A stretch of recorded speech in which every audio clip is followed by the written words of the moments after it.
আপনার মধ্যে কি এই শঙ্কা রয়ে গেছে যে বিএনপি আসলেও তাদের ইয়াটা একটা লম্বা হবে এবং প্রায় একই ধরনের জায়গা হবে, যেইটা মানে যেই আশঙ্কা মান্না ভাইয়েরও আছে, সেই আশঙ্কা কি আপনারও আছে যদি আসলে এই গুণগত পরিবর্তনটা না হয়? দেখুন, বিএনপি 17 বছর নানান রকম জুলুমের মধ্যে দিয়ে গেছে। এই জুলুমের শিক্ষা বিএনপি কতটা নিয়েছে এটা বিএনপি ক্ষমতায় আসলেই আরো পরিষ্কার ভাবে বোঝা যাবে। তবে বিভিন্ন জায়গায় আমরা যেই মেসেজগুলো পাই সেই মেসেজগুলো খুব সুখকর নয়, এবং এটা যে সুখকর নয় এটা তো বিএনপির চেয়ারম্যান নিজেই স্বীকার করছেন, তাই না? তো তাহলে অথচ উনি কিন্তু বারবার ওনার নেতাকর্মীদের সতর্ক করছেন। এখানে দুটো তিনটা বিষয় হতে পারে, যে এক হচ্ছে যে ওনার বক্তব্য কি ওনার দলের তৃণমূলে যারা এই ধরনের কর্মকাণ্ডের সঙ্গে যুক্ত হচ্ছেন, মধ্যম পর্যায়ের যারা যুক্ত হচ্ছে। একটা সেকেন্ড বেশি ফারানা, আপনি যখন এই কথা বলছেন, আমাদের একজন দর্শক এই মন্তব্য পাঠিয়েছেন যে ফেসিস্ট আমলে রুমিন ফারানার প্রতিবাদী ভয়েস আমাদের সকলকে প্রেরণা যোগাতো, এখন কিছু কিছু এলাকায় বিএনপির অপকর্মের বিরুদ্ধে আমরা কি সেই একই কণ্ঠ শুনতে পাবো কিনা? ইন্টারেস্টিং, আমি ঠিক এই কথাটাই বলছিলাম, তাই না খালেদ ভাই? হ্যাঁ, তো এই ওনার এই কথাটা কি lower level, lower tier, mid tier and high tier খুব বেশি গুরুত্ব দিচ্ছে না? গুরুত্ব না দিলে কেন দিচ্ছে না? কারণ তারা কি মনে করছে যে কোনো ব্যবস্থা নেওয়া হবে না? কিন্তু আমরা তো বেশ কয়েকটি জায়গায় ব্যবস্থা নিতেও দেখলাম, তাই না? যদিও পরবর্তীতে আমরা দেখেছি যে অনেককেই আবার স্থগিত পদ আবার ফিরে এসছে, কিংবা বিরাট অভিষেকও হয়েছে দলে। তো এগুলো কি আসলে একটা বার্তা পৌঁছায় যে আসলে খুব বেশি কিছু হবে না, এই প্রথম একটু একটু ব্যবস্থা হবে, পরে আবার যেই থোর বড়ি খাড়া বড়ি থোর? তো এই কথাগুলো বলবার একজন রাজনৈতিক কর্মী হিসেবে আমার বাংলাদেশে বসে একটু কিছু টোল আছে ডেফিনেটলি, তাই না? সো ফর এক্সাম্পল, সেই টোলটা কি হতে পারে? আমি নিজেও নিজের সাথে হিসাব করেছি। সেই টোলটা হতে পারে যে হয়তো আমাকে নমিনেশন দেওয়া হবে না, মন্ত্রিত্বের হয়তো প্রশ্ন থাকবে না। কিন্তু দেখুন, একটা রাষ্ট্র গঠন করতে এই ছোট ছোট জিনিসগুলোতে ছাড় দেয়া, আমার এমপি না হওয়া, কিংবা আমার মতন আর 10 জন যদি কারো সাহস, আমি জানি না 15 বছর আমি সাহস দেখি নাই, আগামী 10 বছর আমি সাহস দেখবো কিনা Khaled, I am very sorry. আমি না বেরিসা ফারানা, আপনাকে একটু থামাই এ পর্যায়ে। আমি শুধু প্রশ্নটা করে রাখি, সেটা হচ্ছে যে আপনি একাদশ জাতীয় সংসদে অন্যতম বিরোধী কণ্ঠস্বর ছিলেন, সংসদের মধ্যে সংসদের বাইরে, কিন্তু যারাই বিগত 3 সংসদ নির্বাচন অংশ নিয়েছেন, সংসদে গিয়েছিলেন, তাদের ভালোভাবে দেখছে না বৈষম্য বিরোধী ছাত্র আন্দোলনের নেতারা বিগত 3টি নির্বাচনের সমালোচনা করলে একই সংসদে থাকা ঠিক হচ্ছে কিনা সেটি প্রশ্ন করছে। আমাদের দুটি প্রশ্ন, যে আপনি আসলে অন্য কোন রাজনৈতিক দলে, বিশেষ করে এই বৈষম্য বিরোধী ছাত্র আন্দোলনে যদি একটি রাজনৈতিক দল সংগঠন করে সেখানে আপনি যাবেন কিনা, এক। আর দুই হচ্ছে যে আপনি যে আশঙ্কাটি করছেন যে আসলে নমিনেশন মনোনয়ন না পাওয়ার ব্যাপারে, সেটির ক্ষেত্রে আপনার বলছি না খালেদ, আমি একটু ক্লিয়ার করি, না হলে না খুব একটা হেজি হয়ে থাকে। মানে আমি বলছি এই ঝুঁকিগুলো বাংলাদেশের প্রেক্ষাপটে তৈরি হয়, আমি পাবো না বা পাবো কোনোটাই বলছি না, এই ঝুঁকি তৈরি হয়। এখন এই ঝুঁকি নেওয়ার দেশের স্বার্থে, দেশের কল্যাণ, এবং যে ধরেন একগুচ্ছ মানুষ, কয়েক লক্ষ মানুষের কিন্তু একটা প্রত্যাশা যে 15 বছর তো ওই মানুষটিকে আমরা সত্য বলতে দেখেছি, সাহসী ভূমিকায় দেখেছি, এখন কি তিনি ওই জায়গাগুলোতে কম্প্রোমাইজড হয়ে যাবেন? একটি নমিনেশনের জন্য কিংবা একটি মন্ত্রিত্বের জন্য করে কম্প্রোমাইজ করবেন? আমি আসলে বেছে নিয়েছি কম্প্রোমাইজ না করাটাই। ওকে, আমরা ওই প্রশ্নটা, মানে আপনি বৈষম্য বিরোধী ছাত্র আন্দোলনের সঙ্গে যাবেন কিনা তারা রাজনৈতিক দল করলে, সেই প্রশ্নটাতে আমরা একটু পরে আসবো। আচ্ছা, আমি আসলে প্রশ্ন করেছিলাম যে বৈষম্য বিরোধী ছাত্র আন্দোলনের মধ্যে আপনি আসলে যুক্ত হবেন কিনা, এটা হবেন কিনা, আর জয় বাংলা নিয়ে আসলে আপনার মতামত আমরা একটু শুনে নিতে চাই, যেহেতু প্রশ্নটা উঠেছেই। আপনি একটু বলবেন যে হাইকোর্ট বলেছে যে এটা না, আমি আসলে কোনো দলে যাওয়ার কথা কল্পনাও করছি না, এটা আমার কোনো চিন্তার মধ্যেও নাই। আর দ্বিতীয় যে প্রশ্নটি, জয় বাংলা স্লোগান, দেখুন পুরাটাই তো পলিটিসাইজ হওয়া। যে আপনি না আলাদা আলাদা ভাবে কোনো প্রতিষ্ঠানকে রক্ষা করতে পারবেন না। আপনি যখন সকল কিছুকে একত্র করবেন একটি বিশেষ লক্ষ্যে, তখন আপনি পিসমিল বেসিস আছে জুডিশিয়ারিটা ঠিক রাখি, কিংবা আচ্ছা থাক আমি প্রশাসনটাকে ঠিক রাখি, ইট ইজ ইম্পসিবল খালেদ ভাই। সেই কারণেই হয়েছে জুডিশিয়ারির প্রতিটি নিয়োগ, প্রতিটি পদোন্নতি, অ্যাপেলেট ডিভিশনে যাওয়া, অ্যাপেলেট ডিভিশন থেকে কে চিফ জাস্টিস হবেন সেটা নির্ণয় করা, এই সকল কিছুই আসলে রাজনৈতিক সিদ্ধান্তে হয়েছে। এবং আপনি চিন্তা করে দেখেন, এই যে আবারও সেই ইতিহাস টানতে হয়, স্বাধীনতার 54 বছর খালেদ ভাই, হ্যাঁ, আমাদের কিন্তু আকাশের যত তারা আইনের তত ধারা, তাই না? অথচ একটা বিচারক নিয়োগ আইন আমরা কেউ করলাম না। কেন করলাম না? কারণ আমরা না আসলে আমাদের খাস বল্টু পিল্টু লালটুকে বিচারক হিসেবে দেখতে চাই, এবং আমি চাই যে যখন আমি ক্ষমতায় আসব তখন আমার যা যা মামলা যেভাবে হলে আমার সুবিধা হয় রায়গুলো শেষে ভাবে হবে। হ্যাঁ, হাসিনা একেবারে নগ্ন ভাবে করেছে বলে না আমাদের কাছে একেবারে চোখে মনে হয় যেন খুব বেশি আমাদের চোখে লেগেছে। কিন্তু বেরিসা ফারহানা, আপনি যতবার এই কথা বলেছেন ততবারই আপনাকে এই কথা শুনতে হয়েছে না যে বিএনপি কি তার আগের আমলে করে নাই? আপনি যাদের লালটু পল্টু ঝন্টু মন্টুর কথা বলেছেন, যতবার বলেছেন ততবার তো আপনাকে একই প্রশ্ন বলতে হয়েছে যে বিএনপি কি এটা করে নাই কিনা।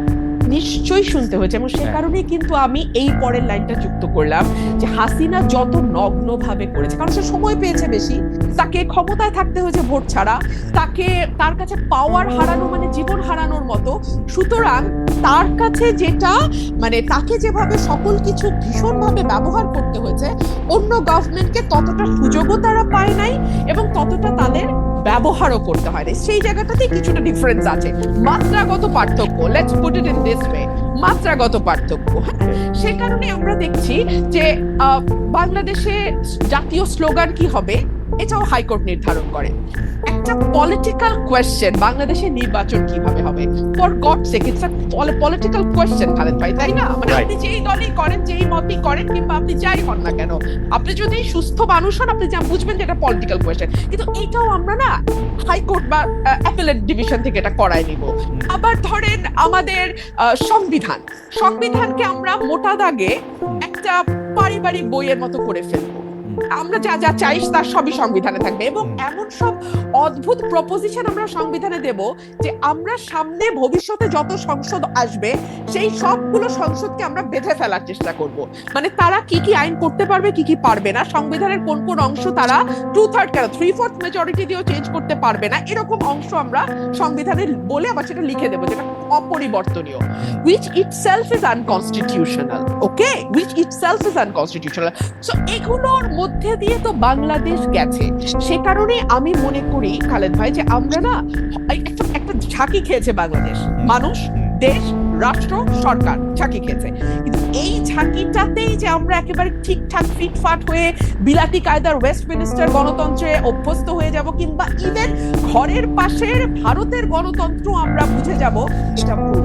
আমাদেরকে আরো অনেক দূর যেতে হবে খালেদ ভাই, অ্যাটলিস্ট ভারতের পর্যায়ের একটা গণতন্ত্র এবং প্রাতিষ্ঠানিকীকরণের দিকে যেতে আমাদের আরো 50-100 বছর সময় লাগবে। এবং সে কারণে আমি আমার আগের সেগমেন্টের কথা ধরে আমি একটু সূত্র ধরে বলি যে আমাদের মতন মানে ধরেন অ্যাজ অন টুডে আমার যে ভূমিকা, এটার জন্য আমাদের মতন মানুষদেরকে কিছুটা প্রাইস পে করতে হবে। পে করতে করতে করতে করতে এক সময় গিয়ে, সেটা আজ থেকে মেবি 70 বছর 80 বছর পরে, হয়তো দলগুলোর ভেতরে সেরকম ডেমোক্রেসির চর্চা আসবে, হয়তো রাষ্ট্রের ভেতর সেরকম ডেমোক্রেটিক ভয়েস আমরা পাবো যেটা একটা স্মুথ ডেমোক্রেসিকে সাপোর্ট করে।